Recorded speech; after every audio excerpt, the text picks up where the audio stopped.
President, and I'm going to let Senator Sheldon's slight slip by because I'd actually like to comment.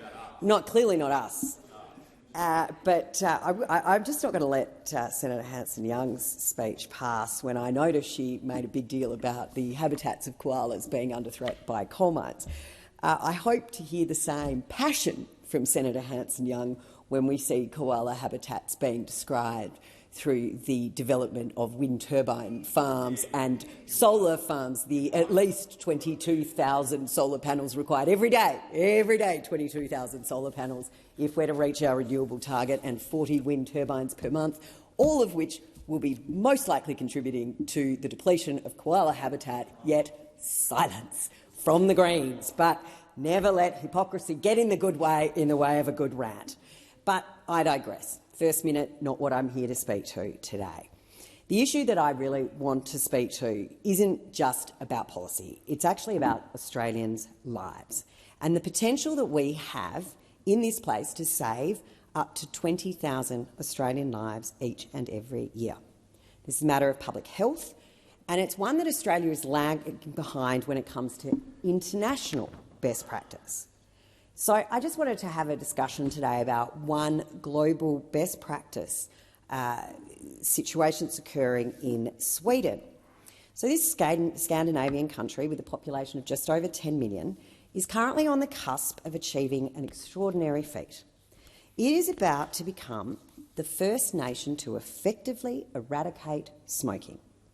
This nation stands on the cusp of achieving what we in Australia can only dream of at present, becoming the first smoke-free nation. So how did they do this? WHO considers a country smoke-free when fewer than 5% of the population smoke tobacco. And as of November 2022, the Swedish authorities reported a smoking rate of just 5.6 among those aged over 16 years. So this is a benchmark that we in Australia have aimed to achieve by 2030, yet Sweden is set to meet this year. So how have they done it? The answer is both straightforward and damning of the approach taken by the Australian government. Sweden has made less harmful alternatives to cigarettes accessible, affordable and socially acceptable. Products such as snus, oral nicotine pouches and vaping products were introduced and embraced, leading to a health revolution. In just 14 years, from 2006 to 2020, these alternatives contributed to a striking 60% decrease in Swedish smoking rates. And in stark contrast to that, we find ourselves grappling with the failures of the Australian government's outdated tobacco control framework. Despite world-leading measures such as the highest cigarette prices globally and plain packaging, data from the Cancer Council Victoria shows that there's been no significant decline in adult smoking over the past 5 years. This isn't progress. This is a damning indictment of the Australian government's misguided approach. And I will acknowledge, you won't actually hear that very often in this place, but I'll acknowledge that Minister Hunt's prescription model has failed. It is a failed policy. It doesn't work. All it has done is fuel the black market. And after more than a year in office, Labor's response to this is, of course, to not only embrace that policy, but have doubled down on it. They have actually made it more difficult and will punish some of the most vulnerable Australians. So instead of observing and understanding and adopting successful strategies and lessons from Sweden's progress, the Health Minister persists in an approach of prohibition, banning the very products that have driven down smoking rates in Sweden. So let's examine what's occurred since the Health Minister's chest-beating exercise last month, when he repeatedly stated he was determined to take strong action on vaping. So in the May budget, there was no funding allocated to enforce this misguided vape prohibition plan. This critical oversight is indicative of a government that's willing to make grand media statements but lacks any commitment to see them through. Further, the head of Border Force has publicly stated that banning vapes at the border won't be enough to stamp out a rampant black market, as his organisation was already only managing to detect a quarter of illicit drugs making their way to Australia. So let's have a think about it. Do we want Border Force focused on stopping heroin, cocaine, guns, coming into Australia, or do we want them focused on blueberry vapes? Furthermore, state governments have voiced their concerns about the practicality and costs of enforcing this ban. In fact, Labor Premier, New South Wales Premier Chris Minns, has conceded the vape ban will be difficult to enforce and has indicated his government would seek support from the Commonwealth. The Labor Victorian Premier has said he's concerned that the Commonwealth Government would push costs onto the states. The Police Federation of Australia CEO has publicly stated officers are already under-resourced at a state and territory level, meaning resources to enforce vape bans will likely be redirected from other critical policing efforts such as domestic violence, organised crime, firearm offences. So these concerns paint a pretty bleak picture of the Labor government's ill-conceived policy. And it's not just the prescription-only model that's failing Australia. It's a policy that lacks any planning, adequate funding and a reasonable understanding of its enforceability. So where does this leave us?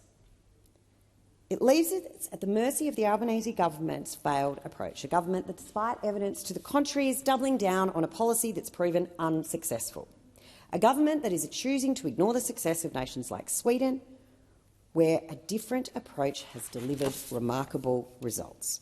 Now, I know those opposite and those that seem to have vaping as their raison d'etre for screaming, that they're going to accuse me and others who support the legal right of adults to ingest nicotine in any which way they choose, whether it is a cigarette, a legal product, a spray, a patch, a gum, an inhaler, that there is no reason vapes should not be considered the same as a consumer product. But what has happened under this failed prescription model is a black market has flourished. We want to talk about organised crime. That's where the vapes are coming from at the moment. They are imported from China. They're not stopped at the border.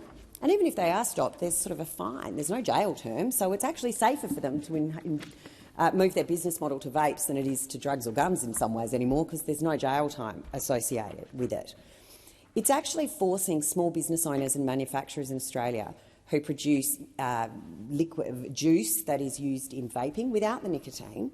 It is putting pressure on those businesses that they will be unable to survive.